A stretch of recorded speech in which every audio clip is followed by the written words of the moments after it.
갈라디아서 5장 25절 말씀, 데살로니가전서 1장 5절 말씀인데 우리 같이 갈라디아서 5장 25절 말씀만 읽도록 하겠습니다. 자, 오늘은 특별히 집회니까 일어서서 말씀 읽지 않겠습니다. 갈라디아서 5장 25절 말씀입니다. 자, 다 같이 한음성으로 한번 읽도록 하겠습니다. 자, 시작. 만일 우리가 성령 안에서 산다면 우리가 또한 성령 안에서 걸어가자. 데살로니가전서 1장 5절 이제 제가 읽겠습니다. 이는 우리의 복음이 말로만 너희에게 이르지 아니하고 권능과 성령님과 큰 확신으로 이르렀기 때문이니라. 우리가 너희를 위해 너희 가운데서 어떤 사람이 되었는지 너희가 아는 바와 같으니. 저는 오늘 이 말씀을 가지고 성령님과 믿음 생활과 영적 성장이라는 제목으로 말씀을 선포하고자 합니다. 성령님께서는 우리가 잘 알다시피 삼위일체의 삼위일체 중에서 제3위의 인격이신 것을 우리는 잘 알고 있습니다. 그분은 하나님으로서 가장 겸손하신 분이라고 일컬어집니다. 그러나 성경은 그분 역시 찬양을 받으셔야 할 분이시고, 또 우리가 구원받은 목적 중에 하나가 삼위일체이신 바로 이 성령님의 그 영광을 찬양하는 것입니다. 그분은 창조에도 관계하셨고 예수님의 또한 생애에 관여하셨습니다. 어린 시절에도, 또 예수님의 어린 시절, 예수님께서 침례 받으실 때, 또 시험을 받으셨을 때, 광야로 갈 때도 성령님에 의해서 이끌림을 받으셨죠. 또 말씀 선포를 위해서 기름 부으심을 받으셨고, 또 기적과 고난과 부활에도 관여를 하셨던 분입니다. 그분은 우리의 구원에도 관여하시고, 또 우리의 우리 안에 내주하시는 일에도 또 그분께서 관여하시고, 또 우리의 삶의 변화에 있어서도 성령님은 관계하시며, 우리의 인도와 보호와 위로와 또 인칭과 또 우리를 보정하시고, 또 말씀을 선포하게 하시고 경배하는 일에까지 성령님은 일일이 아주 세밀한 부분까지 관계하신다는 것입니다. 우리 신앙생활의 전반에 지금은 성령님께서 일하시고 우리를 인도하신다는 것들을 우리는 잊어버려서는 안 됩니다. 그분은 또한 더 나아가서 교회 사역에도 관계를 하십니다. 전임 사역자를 부르시고 임명하는 것, 또 선교사를 선택하고 임명하는 것, 또 말씀 선포와 영적인 은사를 또 교회를 세우는 일에까지 이 성령님께서는 관계하신다는 것입니다. 나중에 사도행전을 통해서 우리가 좀 더 성령님의 역사를 보겠지만, 성령님은 이렇게 하나님의 하시는 모든 일에, 그리고 또 구속 사역에도 뿐만 아니라 또 우리와의 관계 속에서도, 또 하나님의 교회를 이루는 데 있어서도 모든 부분에서 성령님께서 관계하신다는 것입니다. 제가 이후에 말씀을 드리겠지만, 우리는 이 성령님에 대해서 알기를 지식적으로는 어떤 분이다, 뭔가를 한다라는 걸 지금 배우고 알고 있지만, 이제 이 성령님이 구체적으로 어떻게 우리 안에서 일하시는지, 또 어떻게 우리를 인도하시는지에 대해서는 우리가 잘 모르는 바가 많아요. 그래서 우리 임의대로 생각하고 그냥 추상적인 상황에서 머물러 있는데, 우리가 오늘은 좀 더 실제적인 부분들을 우리가 한번 알아보고, 우리가 이 성령님에 따라서 또 인도함을 따라서 주님을 올바르게 섬길 수 있는 그런 계기가 되었으면 좋겠습니다. 믿음의 여정에서 우리는 이러한 우리의 영적인 아주 놀라운 우리가 도우미를 두고 있다고 할 수 있고, 또 우리의 위로자가 되시고 인도자이신 우리는 성령님을 의지하지 않으면 우리의 이러한 사역들을 제대로 지속하거나 또 유지할 수 없을 것입니다. 신자는 또한 하나님께서 영적 성장을 추구하도록 부름을 받았고, 성령님께서는 이러한 영적 성장에 있어서도 중추적인 역할을 하신다는 것입니다. 우리의 삶에서 이 성령님의 중요성과 임재가 어떻게 성경에 따라 우리가 영적으로 성숙할 수 있도록 힘을 주는지 한번 쭉 우리 성경을 또 살펴보면서 우리가 보았으면 좋겠습니다. 먼저 성령님께서는 우리가 지난 어저께도 우리 임동수 목사님을 통해서 살펴보았듯이 성령님을 우리 안에 내주하시지 않습니까? 내주하셔서 우리에게 확신을 주시고 또 우리를 이끌어 가십니다. 두 번째는 또한 이 성령님께서는 우리 안에 내주하실 뿐 아니라 영원히 내주하시죠. 영원히 내주하실 뿐 아니라 또 우리에게 확신의 확신을 주시고 우리로 하여금 또한 회개하도록 이끌어 주신다는 것입니다. 그래서 이러한 회개와 관련해서 특별히 성령님이 하시는 사역을 요한복음 16장에서 예수님께서 성령님에 대해서 말씀하신 세 장이 있는데, 요한복음에 14장, 15장, 16장에 걸쳐서 계속해서 성령을 강조하시면서 반복적으로 말씀을 하고 계십니다. 성령이 하시는 일, 그 중에서 또 성령이 하시는 대표적인 일이 어떤 것입니까? 요한복음 16장에 보시면 이렇게 되어 있습니다. 16장 6절 또부터 쭉 10절까지 우리가 보면 나오는데, 특히 8절에 보면 또 그분께서 오셔서 죄에 대하여, 의에 대하여, 심판에 대하여 세상을 책망하시리라. 죄에 대하여라 하면 그들이 나를 믿지 않기 때문이요, 또 의에 대하여라 하면 내가 아버지께로 가므로 너희가 더 이상 나를 보지 못하기 때문이요, 심판에 대하여라 함은 이 세상의 통치자가 심판을 받았기 때문이라 라고 말하고 있습니다. 첫째, 여기서 보면 성령님께서는 세상을 책망하시고 있다고 말씀하고 있습니다. 세상은 그리스도인에게 친구가 아닙니다. 그리스도께서 다가오는 신자들에 대한 핍박에 대해서 경고하셨는데, 마침내 그 때가 이르렀을 때 그 신자들은 많은 사람들이 넘어지게 되고 또 휘청거리게 될 것이라고 말씀하고 있습니다. 이러한 부분들은 무엇 때문에 일어나는 것입니까? 성령님을 의지하지 않았기 때문에 일어나는 것입니다. 그리스도께서는 이제 이러한 불신앙의 세상 속에서 교회를 통해서 행할 성령님의 사역에 대해서 여기서 설명하고 계신 것입니다. 성령께서 세상에 오신 것이야, 세상을 위해서 오신 것이나 세상에 오신 것이 아니라 잃어버린 세상에 오셨다는 것을 우리는 명심해야 합니다. 성령님께서 이 세상에 오셨다는 것은 바로 그 사실이 뭘 말하냐면 이 세상에 대한 고소 고발을 한다는 것입니다. 성령님께서 지금 이 세상을 법정에 세우시는 거예요. 그리고 검사처럼 이 세상의 죄에 대해서, 의에 대해서, 또 심판에 대해서 주님께서 책망하시는 것입니다. 실제로 그리스도께서는 세상에 계셔서 왕으로 통치하셔야 합니다마는 이 세상이 그리스도를 십자가의 죽음에 넘겨주었고, 이제 성령님께서, 예수님께서 십자가에 죽으시고 자신의 모든 사역을 완성하시고 성취하시고 난 다음에 이제 남아있는 이 세상에는 예수님께서 이 성령님을 약속하셨고, 이 성령님이 그 약속대로 우리에게 오셔서 우리와 함께 하시며 우리가 생각하지 못하는 놀라운 권능을 가지고 우리를 인도하시고자 하신다는 것입니다. 그래서 우리는 이 세상을 바라볼 때, 우리가 이 세상을 살아가면 우리는 성령님에 의해서 사용받을 수가 없어요. 이 세상은 우리의 원수라고 성경은 말합니다. 물론 세상이라는 말은 성경에서 세 가지 의미로 쓰인다는 것을 저와 여러분들이 잘 알고 있죠. 하나는 세상 사람들을 의미하고, 또 하나는 이 세상 제도를 의미하고, 또 하나는 이 세상은 무엇을 말하는 것입니까? 이 세상 제도뿐 아니라 이 세상에 또 온 우주 만물, 이 세상 우주 만물을 이야기하는 것입니다.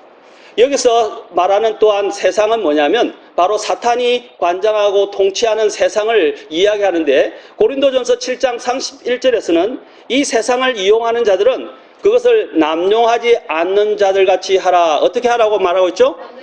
남용하다 말은 이것은 지나치게 사용한다는 것도 있고 잘못 사용한다는 것도 있다, 잘못 사용할 수도 있다는 것입니다.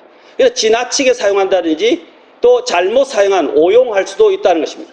그래서 우리는 이 세상을 지나치게 사용한다든지 이것을 오용해서는 안 된다는 것입니다. 왜 그러냐? 이 세상의 외형은 사라지기 때문이라고 7장 31절 하반절에서 말하고 있습니다. 이 세상의 외형은 어떻게 된다고요? 사라진다. 이 외형이란 말이 우리가 다른 말로 하면 패션이라고 이야기하는 거예요. 외형이라고 하지만 그 겉모습, 그런 겉에 있는 이런 모습들은 어떻게 한다고요? 사라지게 된다라고 말씀하십니다. 사라지니까 이 사라질 것들을 우리가 붙잡고 있다는 것은 어리석은 것이라는 것입니다. 그래서 이 세상을 남용하지 말라고 말씀하십니다. 또한 이 세상은 하나님을 대적하는 것으로서 또 이 세상은 뭐라고 했습니까? 하나님과 원수되는 것이다 하고 말씀하십니다. 그래서 야고보서에서 4장 4절에서 너희 가늠하는 남자들과 가늠하는 여자들아, 세상의 친구가 되는 것이 하나님의 원수가 되는 것임을 너희가 알지 못하느냐? 그러므로 누구든지 세상의 친구가 되고자 하는 자는 하나님의 원수가 된다라고 말씀하고 있습니다. 그래서 우리는 이 세상과 너무 친하게 되면 안 돼요. 근데 많은 사실 그리스도인들을 보면 오늘날 이 세상에 빠져 있고 이 세상을 위해서 살아가고 이 세상의 모든 것이 그냥 생각하고 있고 이 세상에서 영원히 집을 짓고 살 것처럼 생각한다는 것입니다. 그것이 롯의 착각이었어요. 여러분, 우리는 이 세상을 두고 가야 됩니다. 그리고 이 세상은 하나님을 기쁘시게 할 수 없고 오히려 하나님을 대적합니다. 그런데 성령님께서는 우리로 하여금 이 사실을 깨닫게 해주시는데 많은 사람들이 이 하나님께서 성령님께서 깨닫게 하시는 이 사실들 인지하지 못하고 세상에 젖어 들어가고 세상과 함께 거닐며 살아가고 있다는 것입니다. 여러분, 세상과 친구가 되는 것이 뭐라고요? 하나님과 원수가 되는 것이다 라고 말합니다. 그 뒤에서 이렇게 말합니다. 우리 안에 거하는 영이 시기하기까지 욕심을 내는도다. 우리 안에 계시는 영이 어떻게 한다고요? 시기하신다 그래요. 왜? 우리는 원래 하나님의 것이었는데 하나님과 함께 동행하고 하나님과 함께 짝지어서 살아가야 되는데 우리의 짝이 되시는 하나님을 덩지고 이 세상의 눈길을 빼앗기면 어떻게 되겠어요? 우리 제사님들 여기 김 목사님, 만약에 김 목사님이 사모님을 놔두고 다른 데 눈을 한눈을 팔면 큰일 나겠죠. 큰일 집에서 쫓겨나게 될 것 같아요. 마찬가지입니다. 우리가 정언자라고 말하는 우리 예수 그리스도에게서 우리가 눈을 다른 곳으로 돌리면 우리 안에 계신 성령님께서 시기할 수밖에 없다는 것입니다. 그리고 그 시기한다는 말은 뭡니까? 정당한 자신의 권리를 빼앗긴 것과 같기 때문에 분노하실 수밖에 없고 슬퍼하실 수밖에 없다는 것입니다. 그래서 세상에 있는 것들을 사랑하지 말라고 말하는 것입니다. 왜 제가 지금 세상에서 이야기하는 것입니까? 이 세상이 바로 이 성령님을 통해서 우리 안에서 일하시고자 하는 그 모든 일을 자꾸 방해하고 또 우리로 하여금 못하게 만들고 우리의 믿음을 약화시키기 때문입니다. 여러분, 우리가 이 목사님께서 성령님은 위로자, 함께 하시는 분, 또 진리의 영으로서 진리이신 예수님과 진리인 그분의 말씀을 가르치고 우리를 인도하시며 우리를 인치시고 보정이 되신다고 어제 설교하는 것을 잘 들으셨죠? 여기서 우리는 이제 성령님께서 세상에 대해서 이 삼중적인 책망하는 것을 잘 들어야 합니다. 첫째는 죄에 대해서라고 말씀하시고 두 번째는 의에 대해서라고 말씀하시고 심판에 대해서라고 말씀하십니다. 자, 죄에 대해서라고 이야기할 때 이 세상에 대해서는 이 세상은 이 죄에 대한 심판은 어떤 것입니까? 책망은 어떤 것입니까? 바로 불신의 죄라는 것입니다. 불신. 여기서 주님이 말씀하셨어요. 죄에 대하여라면 그들이 나를 믿지 않기 때문에요. 이 세상에서 가장 큰 죄가 어떤 죄입니까? 예수님을 믿지 않은 것입니다. 예수님을 믿지 않았기 때문에 주님께서 오늘 여기서 이야기하시는 것입니다. 바로 그 자리를 예수님이 이제 떠나시고 난 다음에 그 자리를 대신해서 우리와 함께 하셔서 바로 이 죄에 대해서 예수님을 믿지 않는 죄에서 주님께서 지금 이 성령님께서 우리에게 책망하시고 경고하신다는 것입니다. 성령님이 바로 이 죄에 대해서 깨닫게 하시고 예수 그리스도를 믿게 하시는 이 사역을 하시는 것입니다. 그래서 성령님께서 우리 안에 그분을 믿는 자는 정죄를 받지 아니하나니 믿지 아니한 자는 이미 정죄를 받았으니 이는 그가 하나님의 독생자의 이름을 믿지 아니하였기 때문이라 라고 요한복음에서 사도 요한이 이야기한 것처럼 바로 우리가 이 예수님을 거부하고 믿지 않는 자들을 이 성령님께서 그 자리에서 이제 우리에 대해서 모든 사람에 대해서 책망하신다는 것입니다. 두 번째로는 의에 대해서라고 말씀하셨는데 여기 보면 의에 대하여라 하면 내가 아버지께로 가므로 너희가 더 이상 나를 보지 못하기 때문이라 라고 말씀하십니다. 여기서도 계속 이 예수님이 하시는 그 자리를 성령님께서 이어받으셔서 이 일을 하고 계시다고 우리에게 말씀을 하고 있습니다. 세상에 대한 이 성령의 책망에 대해서 들어보십시오. 성령님께서 세상에 계신다는 것은 이제 아버지께로 돌아가신 그리스도의 의로우심에 대해서 그분께서 증거하시면서 책망하신다는 것입니다. 이 땅에 계시는 동안 그리스도께서는 마치 사기꾼처럼 미치광이처럼 거짓말쟁이처럼 또 죄인처럼 주님께서 취급을 받으셨어요. 그리고 비난을 받으셨습니다. 그러나 이 땅에 성령이 계시다는 것은 무엇을 말해주는 것입니까? 아버지께서 그 아들을 일으키셔서 하나님의 아들이심을 나타내 보여주셨고, 또 성령 하나님께서 그 아들을 받아들이셨다라는 것을 이야기하는 것입니다. 그것을 성령님이 바로 증거하시고 또 이 세상에 대해서 이 부분에서 책망하고 계시다는 것을 우리는 알아야 할 것입니다. 세 번째, 심판에 대해서라고 말씀을 하십니다. 여기서 심판에 대해서 이야기하실 때 이 세상의 통치자가 심판을 받았기 때문이라 라고 말씀하시는데, 사도행전 24장 25절을 보면 장차 오는 심판과 또 혼동하지 말아야 됩니다. 여기서 그리스도께서는 미래의 심판이 아니라 십자가에서 일어난 과거의 심판을 말씀하시는 것입니다. 예수님께서는 12장 31절 32절에서 사탄과 이 세상을 심판하실 것에 대해서 말씀을 하셨는데, 이제 이 세상에 성령님이 계시는 이유는 무엇이냐? 이제 이유는 바로 사탄이 심판을 받았고 패배했다라고 증언하시는 것입니다. 그리고 책망하시는 것입니다. 이제 이 세상 사탄을 따르는 이 세상은 끝났고, 왜 끝났느냐? 사탄이 이미 패배한 적이기 때문이다 라고 성령님께서 강하게 지금 질책하시면서 증언하고 계시다는 것입니다. 또한 성령님은 그뿐 아니라 우리의 내적인 회개를 위해서 일하시지만 또 우리의 영적인 변화를 위해서도 계속 일하십니다. 그리고 성령님은 나아가서 시간상 제가 그냥 빨리 넘어가겠습니다. 성령님께서는 또 우리에게 성경을 알 수 있도록 조명을 해주시는 분이십니다. 그리고 더 나아가서 성령님께서는 이제 우리의 순종을 위한 권능을 허락해 주시는 것입니다. 오늘 이 부분에 조금 더 초점을 맞출 것인데, 여기에 보면 사도행전 1장 8절을 우리가 잘 알고 있죠. 사도행전 1장 8절을 보면 예수님께서 성천하시면서 제자들에게 말씀하시고 분부하신 것이 있습니다. 무엇이었습니까? 아버지께서 약속하신 그분을 기다려야 한다라고 말씀하셨어요. 그분이 누구입니까? 성령님이라는 것입니다. 성령님의 권능이 없이는 우리는 어떠한 일도 할 수가 없습니다. 우리가 어떤 일을 하기 전에 반드시 성령님의 성령님을 받아야 하고, 또 성령님 안에서 충만해서 성령님의 권능을 가지고 일을 해야 합니다.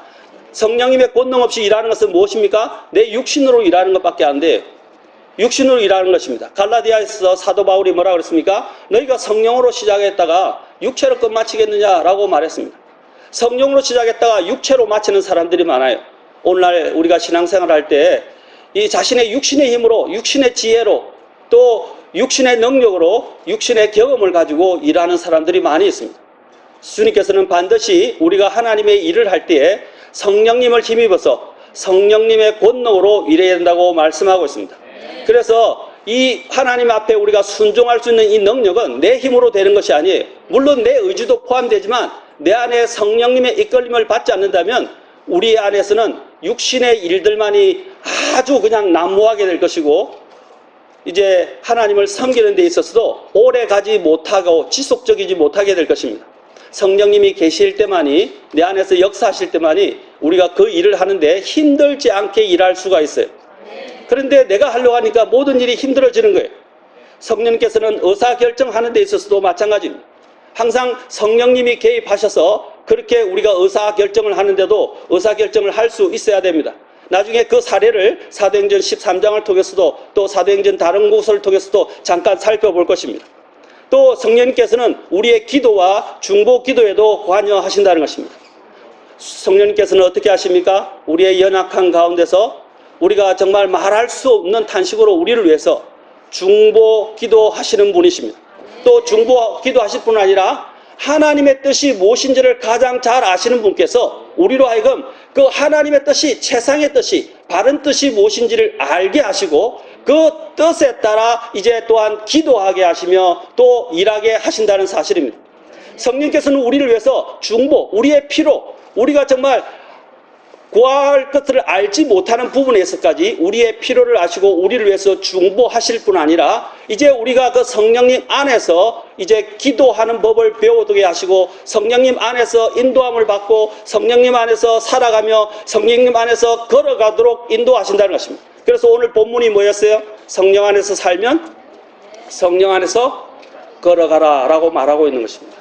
성령 안에서 살면 성령 안에서 걸을지니라. 그리고 또한 성령님은 우리 기도를 통해서 또 우리의 기도를 우리를 위해서 중보하실 뿐 아니라 우리의 기도를 돕는 분이시라고 말씀하고 있습니다. 여러분, 이것들이 추상적으로 보이지만 여러분 기도를 깊이 하고 기도를 많이 하고 많이 한다고 다 되는 건 아니지만 기도를 제대로 하기 시작하면 내 안에서 성령님께서 어떻게 기도해야 되는지, 누구를 위해서 기도해야 되는지 그것들을 가르쳐 주시고 인도하시기 시작합니다. 때로는 내가 이것을 기도하려고 기도했는데 보니까 때로는 성령께서 영 다른 곳으로 인도하시면서 그것을 위해서 간절하게 기도하라고 인도하실 때도 있다는 것입니다. 때로는 또 내가 기도하고 있는데 내가 잘못 기도하고 있으니까 자꾸 말씀을 통해서 이건 아니다, 이건 아니다, 이거다 하면서 성령님이 인도하실 때가 있다는 것입니다. 그것이 바로 여러분 성령님 안에서 기도하고 있다는 것입니다. 내 뜻을 구하고 내 영광을 구하는 것이 아니라 하나님의 뜻을 구하고 하나님의 영광을 위해서 일하도록 성령님은 우리를 위해서 기도해 주실 뿐 아니라 또 우리가 그렇게 기도하도록 우리의 기도를 돕는 분이시라는 것을 우리는 잊지 말아야 됩니다. 주님께서 우리에게 하신 말씀은 모든 것들이 이 생명이며 우리의 능력이 된다는 것입니다. 성령님께서는 바로 이렇게 말씀 안에서 우리의 삶을 인도하신다는 것을 잊지 말아야 됩니다. 또한 성령님께서는 우리의 열매에도 관계하십니다. 특히 열매 중에서 성령님이 강조하시는 열매가 어떤 열매입니까? 바로 이 성령님의 열매, 인격적인 열매에 대해서 말씀하고 계십니다. 제가 요즘 교회에서 성령의 열매를 시리즈로 지금 계속 하고 있는데 이 인격적인 성령께서 인격적인 그분과의 관계를 통해서 이런 인격적인 열매가 먼저 나와야 된다고 우리에게 말씀하시고 그 위에 이제 그 외에 다른 열매들이 많이 있습니다. 그 중에 대표적인 것이 구령의 열매도 그 중에 하나라고 이야기할 수 있겠죠. 이 인격적인 이런 열매는 어디서 나오는 것입니까? 우리가 성령님께 우리 자신을 내어드릴 때 성령님께서 우리를 통제할 때만 가능한 것입니다. 그래서 에베소서 5장 18절에서 뭐라고 말했습니까? 포도 음료를 과하게 마시지 말라라고 말씀하시면서 뭐라고 말씀하시면 지나치게 마시지 말고 성령님으로 오직 성령님으로 충만하라라고 말씀하고 계십니다. 여기서 포도 음료를 번역한 문제에 대해서는 제가 말하지 않겠지만 포도 음료를 왜 번역했느냐? 여러분 성경에서 와인은 첫째는 과실을 이야기합니다. 바로 과실에서 나온 즙을 이야기하는 과실즙을 이야기하는 거예요. 두 번째로는 이제 이 포도 음료는 와인이라는 것은 술을 말하는 것입니다. 술. 그래서 두 가지가 다 있는데 이걸 우리가 구분하기가 어려워요. 이것은 문맥을 통해서만 구분해야 됩니다. 어떤 특정한 부분에 잘못하게 되면 심지어는 우리가 다른 성경들을 보면 하나님께 술을 부어드리는 그런 일까지 생기게 됩니다. 그리고 우리가 조심을 해야 돼. 그래서 이게 포도 음료가 맞아요. 또 포도 음료라는 것은 언제 이것이 포도가 바뀌어져서 술이 될지 우리가 가늠할 수가 없어요. 조금씩 이 알코올 농도가 들어서기 시작하면서부터 이것이 언제 우리가 그 약간씩 변하게 돼 알코올 성으로 변하게 될 때 그걸 조금씩 마신다고 마셨는데 그 포도 음료가 어떻게 됩니까? 이제 술이 돼서 취하게 될 수가 있는 거죠. 그래서 우리 건번역에서는 포도 음료라고 사실 번역을 한 것입니다. 근데 포도 음료를 과하게 마시지 말라 하는 이유가 그것 때문에 그걸 나도 모르게 조금씩 먹다 보면 그 알코올성이 조금씩 들어있다 보니까 언제 취하게 될지 모른다는 거예요. 그래서 술이라고 번역하지 않은 것입니다. 포도 음료도 그 당시는 조심해야 됐어요. 근데 이 포도 음료는 뭘 말하는 것입니까? 세상의 기쁨을 말하는 것입니다. 세상을 대변하는 것입니다. 그래서 이 포도 음료 세상을 의미하는 그것들에 너무 과도하게 집착하고 그 즐거움에 빠지지 말라고 말하는 것입니다. 그러면서 뭐라고 했어요? 성령님으로 충만하라. 성령님으로 충만한다는 것은 바로 여러분 우리가 알코올을 많이 마시면 알코올의 지배를 받듯이 알코올에 의해서 지배당하듯이 성령님의 지배를 받는 사람이 바로 성령 충만한 사람입니다. 그래서 성령님의 지배를 받아라고 말씀하시는 것입니다. 그때 언제 성령님의 지배를 받게 됩니까? 우리 자신을 주님께 내어드릴 때 순종을 통해서 하나님께서 그렇게 역사하신다는 것입니다. 성령은 모든 신자의 삶에서 영적 성장의 아주 신성한 유모와 같다고 말씀할 수 있습니다. 성경은 영적 성장을 위한 우리의 음식이고 양식이고 필수 영양분입니다.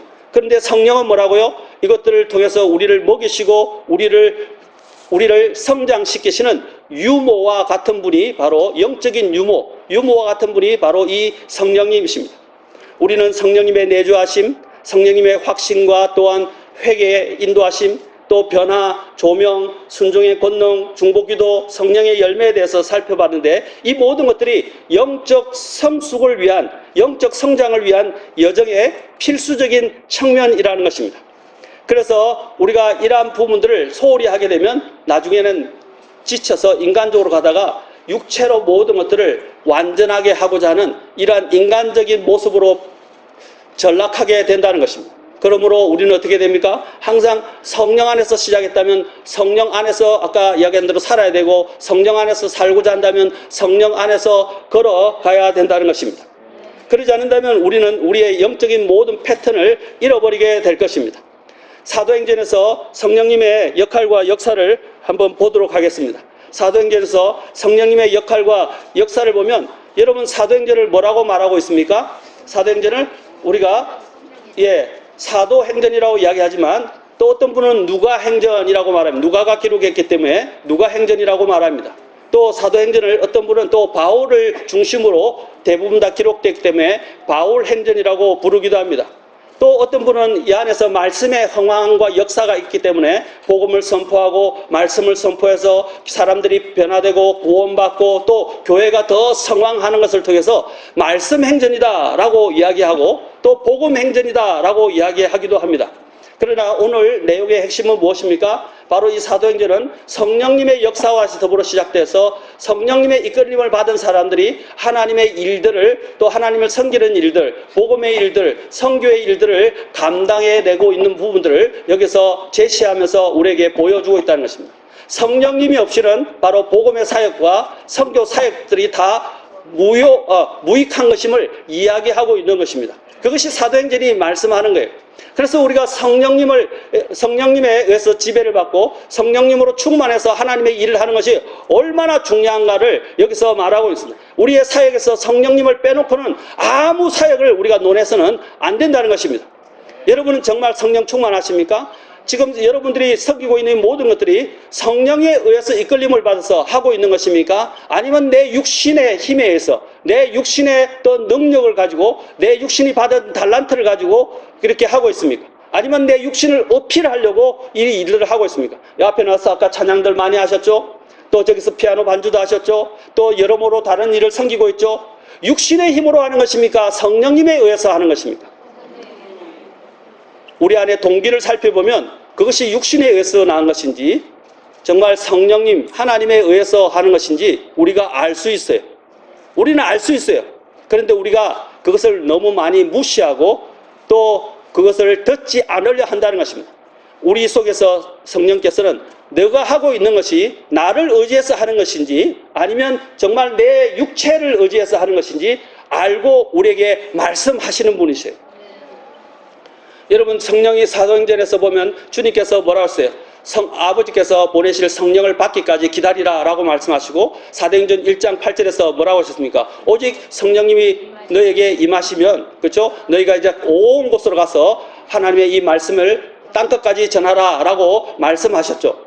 바로 이 성령님의 권능을 가지지 않으면 사역을 할 수 없었기 때문에 예수님께서 그것을 누가복음 마지막에서 약속하셨고 그 다음에 사도행전에서 또 약속하시면서 그것이 바로 이 성령의 임하심으로부터 모든 것이 시작된다는 것입니다. 그래서 오순절이 되기까지 기다렸던 것입니다.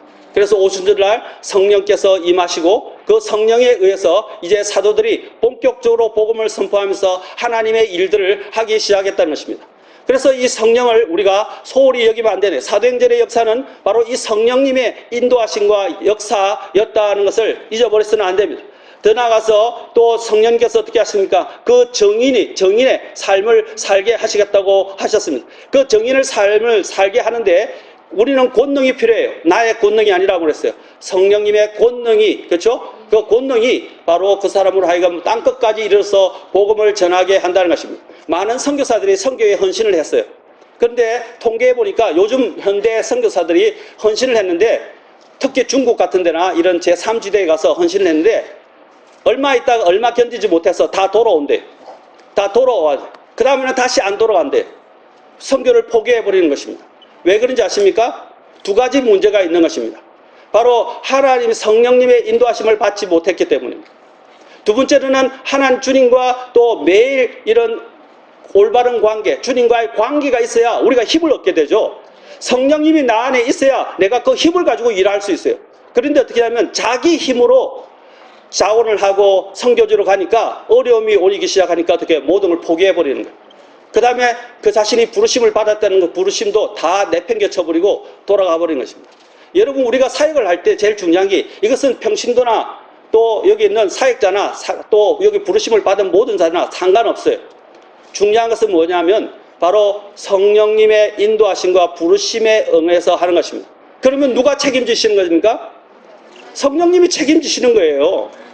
그런데 우리는 뭐냐면 우리가 자꾸 내 힘으로 모든 걸 책임지려고 하고 내 힘으로 모든 걸 다 하려고 한다는 것입니다. 어떤 사역자들 중에는, 사역자 예비 중에는 그런 사람도 있어요. 내가 돈을 많이 벌어서 사업을 잘 해가지고 돈이 이렇게 많으면 그때 이제 내가 노후도 다 준비되고 연금도 다 준비가 되었으니까 이제 사역을 하겠다, 이렇게 하는 사람들이 있어요. 그것은 사역이 아니에요. 하나님은 그렇게 부르시지 않으세요. 하나님이 전임 사역자로 부른 것은 전적으로 나를 의지하고 나를 믿고 나를 신뢰하고 나를 따르고 그러면 내가 공급하고 너를 인도하겠다고 하는 것이 전임 사역이에요. 그런데 전임 사역하는 사람들 중에 이런 하나님을 전적으로 의지하고 사는 것 대신에 자기의 힘, 자기가 생각했던 어떤 기준, 계산, 이런 계산의 논리를 가지고 사역에 임하는 사람들이 있어요. 그것은 하나님이 기뻐하시는 방법이 아니에요. 하나님이 사람을 부르신다면 그 사람을 인도하실 수 있고 공급하실 수 있고 책임지실 수 있다는 것을 기억하셔야 됩니다. 죽는 날에 있어서도 주님은 그 사람의 순교하는 그 순간까지도 그 사람을 책임지신다는 거예요. 이것이 바로 하나님을 의지하는 것입니다. 그런데 오늘날 많은 보면 정말 안타까운 게 뭐냐면 이 하나님의 사역 예비 후보자들이 너무나도 이 세상의 어떤 물질적인 것이나 이 세상의 어떤 의지할 것들을 찾고 있고 그 안에서 사역을 하려고자 한다는 것입니다. 그렇게 된다면 사역이 이루어질 수 없어요. 이제 사도행전에 보면 정인의 사역을 정인과 사역을 위한 권능을 부여하십니다. 더 나아가서 영혼의 확신과 회심을 할 수 있도록 인도하시고 또한 시험 중에 성령께서 위로하시는 것을 우리는 또한 사도행전 16장을 통해서도 알 수 있습니다. 제가 이제 한 가지만 더 많이 있지만 그냥 요거만 하고 마치도록 하겠습니다. 또 우리 집 사람이 빨리 마친다는 소리 하지 말라고 그래놓고 뭐 15분 20분 더 하면 무슨 소용이 있냐고 항상 저를 채찍질해요. 집사람 말을 잘 들어야 돼요. 여러분, 사도행전은 누가 기록했나요? 누가가 기록했죠? 누가 기록했냐 하면요, 누가가 기록했어요. 그 누가가 또 누가복음도 기록했죠? 누가복음은 1차적으로는 누구에게 쓴 복음서인가요? 1차적으로는 데오빌로에게 썼죠. 그런데 사도행전은 누구에게 또 쓴 역사 기록인가요? 누구에 대해서? 누구에게 1차적으로 쓴 거죠? 그것도 데오빌로라고 되어 있어요. 그런데 누가복음의 첫 부분과 사도행전의 첫 부분을 잘 보십시오. 그러면 여러분들이 뭔가 차이점을 보게 됩니다. 둘 다 데오빌로에게 썼는데 누가복음은 뭐라고 되냐면 데오빌로 가카라고 이야기되어 있어요. 그런데 사도행전은 뭐라고 되어 있어요? 그냥 데오빌로여라고 되어 있어요. 왜 이렇게 되었을까요? 왜 그렇게 그 차이를 여러분 보십니까? 누가복음은요, 아직도 주 예수님을 몰랐거나 이제 갓 믿게 된 데오빌로 가카에게 쓴 것입니다. 사도행전은 예수님을 이제 믿고 영접한 데오빌로 형제에게 쓴 것입니다. 그래서 가카라는 호칭이 사라지게 된 것입니다. 이제 그에게 사도들을 통해서 놀라운 복음과 교회의 역사를 이루신 성령의 역사에 대해서 더 자세히 알게 하고자 바로 이 사도행전을 기록한 것입니다. 그래서 우리의 믿음에는 영적 성장과 관련해서 성령님과 영적 성장과 관련해서 두 단계가 있다는 것입니다. 하나는 바로 누가복음적인 신자를 이야기하는 것입니다. 또 하나는 사도행전적 신자를 말하는 것입니다. 누가복음적 신자는요, 예수님을 몰랐다가 알고 예수님과 가까워지게 되고 또 예수님을 어느 정도 알게 된 사람을 이야기합니다. 그래서 그들이 교회를 그냥 다니고 이렇게 하지만 하나님이 주시는 이러한 산 체험이 없어요. 그리고 또한 무엇이 옳은지 또 무엇이 옳지 않은지 또 어떤 길로 가야 되는지 또 아닌지 어떤 것이 하나님의 뜻인지 아닌지 분별할 수 있는 능력이 없어요. 그냥 교회에 오는 것에서 모든 것들을 거치게 된다는 것입니다. 또 예수님에 대해서는 예수님에 관하여는 알지만 예수님을 진짜 사한 체험으로 알고 깨닫고 또 성경의 그 진리를 지식적으로 아니라 지식적으로만 알고 있는 사람이 바로 누가복음적 신자라고 이야기할 수 있습니다. 그런데 우리가 거기에만 머물러 있어서는 안 됩니다. 예수님이 나를 위해서 죽으시고 장사되고 부활하셨다 하는 거기에만 머물러 있으면 안 된다는 거죠. 히브리 그리스도인들 오늘 우리 교회에서 공부를 했었지만 히브리 그리스도인들의 문제가 뭐였습니까? 항상 그리스도의 교리의 기초 원리에만 머물러 있었다는 것입니다. 그래서 사도 바울이 뭐라고 합니까? 6장에 보면 완전함 가운데로 나아가자라고 말하는 것입니다. 그들은 계속 기초 원리에만 머물러 있었어요. 그래서 사도 바울이 너무 안타까워서 너희가 여전히 나이로 말하면 영적인 교사가 되었어야 할 텐데 왜 아직도 어린아이 젖만 먹는 어린아기 수준에 머물러 있는가 하고 그들을 책망했다는 사실입니다. 우리가 거기에만 머물러 있는 사람을 누가복음적 신앙을 가진 사람, 신자라고 이야기할 수 있습니다. 우리는 그 지식적인 신앙만 가지고는 부족합니다. 사도행정적인 그러한 신자로 변화되어야 합니다.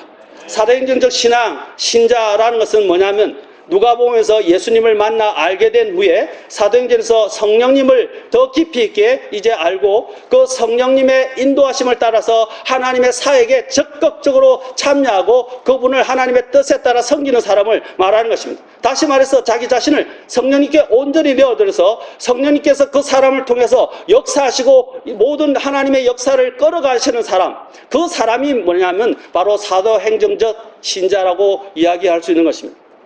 그래서 주님께서 누가복음에서는 뭐라고 말씀하셨습니까? 너희들에게 계속 기다리라 라고 말씀하셨어요. 누가복음 24장에 보면 이런 말씀이 24장 44절에 이제 곧 마치겠습니다. 내가 전에 너희와 함께 있을 동안에 너희에게 말한 바 곧 모세의 율법과 여보 빨리 마칠게요.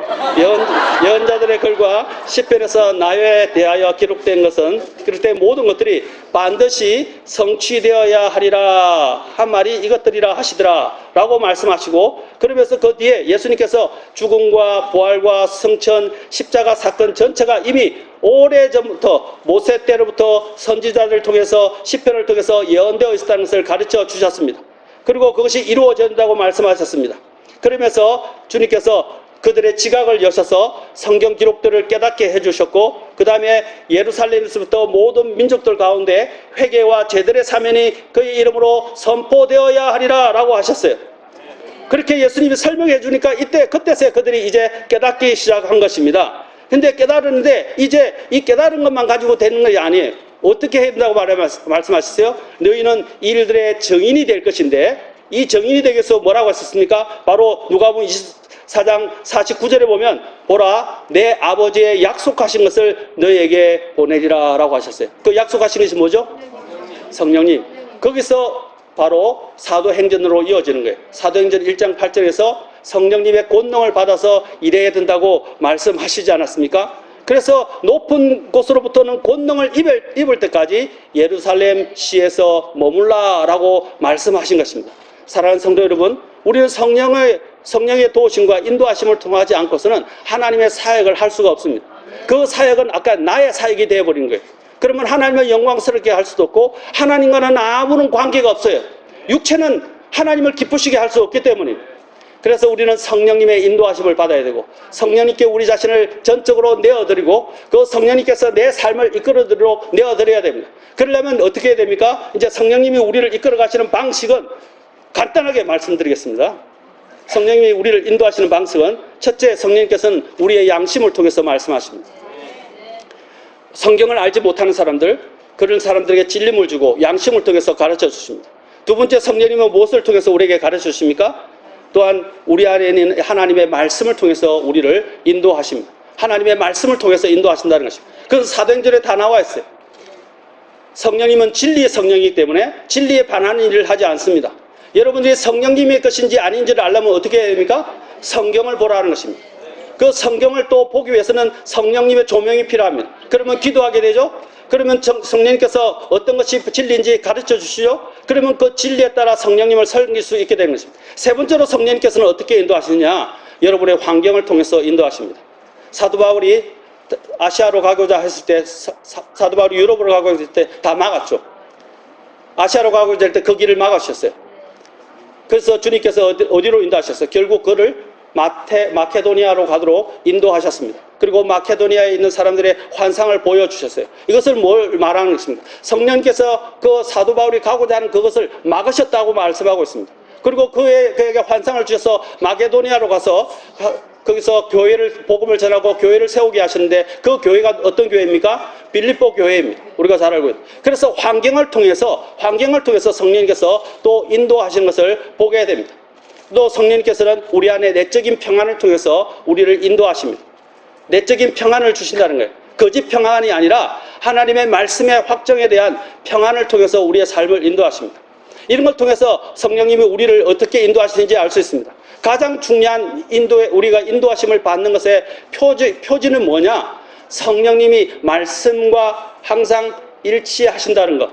그것을 잊어버려서는 안 됩니다. 여러분들이 이것이 하나님이 인도하신 것 같은데, 하나님의 뜻인 것 같은데 함부로 말하면 안 돼요.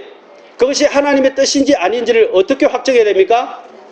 아까 이야기한 말씀은 대로 제일 먼저 성경이 그렇게 말씀하시는지, 성령님께서 성경을 통해서 나에게 말씀하시는지, 그것을 우리는 확인해야 합니다. 그런 검증 작업을 거치지 않는다면 우리는 그것이 하나님의 뜻인지 우리가 알 수 없고 성령님의 뜻인지 알 수 없다는 것입니다. 그 검증 작업을 꼭 하십시오. 그 다음에 아까 말씀드린 대로 주변의 환경을 통해서나 내적인 확신을 통해서, 때로는 양심을 통해서 성령님께서 인도하신다는 것입니다. 그래서 성령 충만은 무엇이냐? 하나님의 말씀으로 충만하는 것이다 라는 것을, 여러분이 이제 숙제를 드리겠습니다. 에베소서 5장 18절부터 17절부터 주의 뜻에 대해서 이야기하시면서 22절까지 쭉 보십시오. 그리고 그 뒤에 또 골로새서 3장 16절부터 또 21절 22절까지 보십시오. 거기에 보면 성령 충만한 것과 말씀 충만한 것들의 그 결과가 똑같이 나온 것을 보게 됩니다. 영적인 노래로 노래하고, 그 다음에 또 시편을 짓고, 그 위에 또 더 나가서 감사하는 사람이 되고 또 복종하는 사람이 되는 것을 보게 됩니다. 이 모든 결과가 똑같아요. 왜? 진리의 성령께서는 우리를 진리로 인도하시기 때문입니다. 그래서 여러분들이 가장 성령님을 실제적으로 알고 성령님을 따를 수 있는 방법은 뭐냐? 하나님의 말씀이 뭐라고 가르치는지 주목해 보시고, 그 말씀을 통해서 하나님이 기도를 하시면 여러분들에게 그 기도를 통해서 하나님이 이것이 하나님의 뜻이라는 것들을 환경을 통해서나 또한 이제 주변에 있는 영적인 사람들을 통해서나 또 그것들을 통해서 이것들이 다 합의를 되면서 이것이 하나님의 뜻이구나 알게 하신다는 거예요. 성질 급하지 마십시오. 좀 기다리세요. 하나님의 뜻을 보여줄 때까지 기도원처럼 하나님의 뜻이 부합돼서 보여줄 때까지 기다리시기 바랍니다. 그러면 여러분들은 하나님 앞에 나가는 데 있어서 더욱더 영적 성장을 하며 하나님의 권능을 보게 되고 또 체험할 수 있게 될 것입니다. 그러한 모든 우리 성도님들이 되실 수 있기를 주의 이름으로 축복합니다. 기도하시겠습니다. 오늘 자리에서 잠깐 일어서시겠습니다. 오늘 이 자리에서 나는 정말 성령님의 인도하심을 받고 있습니까? 나는 누가복음적 신앙인입니까? 아니면 사도행전적 신앙인입니까? 나는 성령님을 인도함을 받고 있습니까? 아니면 나는 성령으로 시작했지만 육체로 완전해지고자 하는 사람입니까? 오늘 내 자신을 한번 보십시오. 정직하게 내 내면을 돌아보십시오. 나는 혹시 육신의 힘으로 주님을 섬기고 있지 않습니까? 그냥 주님을 믿고 구원받았다는 것 때문에 머물러 있는 누가복음적 신자는 아닙니까? 오늘 주님께서 성령 충만을 입고 하나님의 말씀을 통해서 하나님의 이런 사도행전적 이런 사역에 참여할 수 있는 그런 성령님의 권능을 입어서 그런 사역에 참여할 수 있는 성도가 되게 해달라고 기도하시지 않겠습니까? 오늘 성령님께서 여러분의 마음속에 찔림을 주시면 순종하십시오. 성령님은 순종하는 사람들을 통해서 역사하십니다. 오늘 말씀하실 때 거부하지 마십시오. 오늘 주님이 부르실 때 오늘 결단하시고, 오늘 아직도 예수 그리스도를 알지 못하는 분이 있다면 예수님을 먼저 만나십시오. 그것이 시작입니다. 성령의 역사의 시작이 되는 것입니다. 예수님을 영접하셨다면 오늘 자기 신앙들을 한번 돌아보시고 주님 앞에 나와서 결단하시는 시간이 되길 바랍니다. 기회를 미루지 마십시오. 오늘이 주님에게 여러분에게 성령의 권능을 입어서 하나님의 일을 할 수 있는 기회가 될 것입니다. 나오시지 않겠습니까? 나오실 분 기도하시겠습니다. 나오십시오. 앞으로 나와서 기도하십시오. 내 자신을 돌아보십시오. 정말 나는 육신적으로 일했는지 성령님의 이끌음을 받고 있는지, 나는 성령님으로 충만한지, 성령님의 충만은 또한 말씀 충만입니다. 나는 성령님이 내게 가르치시는 것까지 그걸 정말로 제대로 알고 그 말씀대로 나는 따르고 있는지. 하나님께서는 겸손한 자에게 은혜를 주십니다. 상하고 통회하는 영에게 하나님께서는 은혜를 주십니다. 주님이 부르시고 말씀하실 때 거부하지 마십시오. 순종하십시오. 오늘 주님께서는 사람을 찾고 있습니다. 그분 안에서 그분의 권능을 힘입어서 일할 사람을 찾고 있습니다.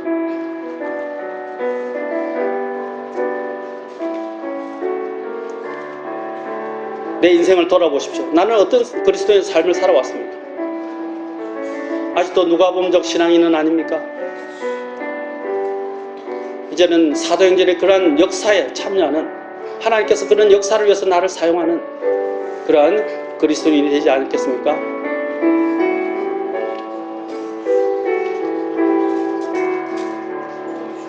아직도 주저하지 마십시오. 성령님이 말씀하시는 것을 거부하지 마십시오. 내게 말씀하실 때 우리 자신을 내어주시고 순종하십시오.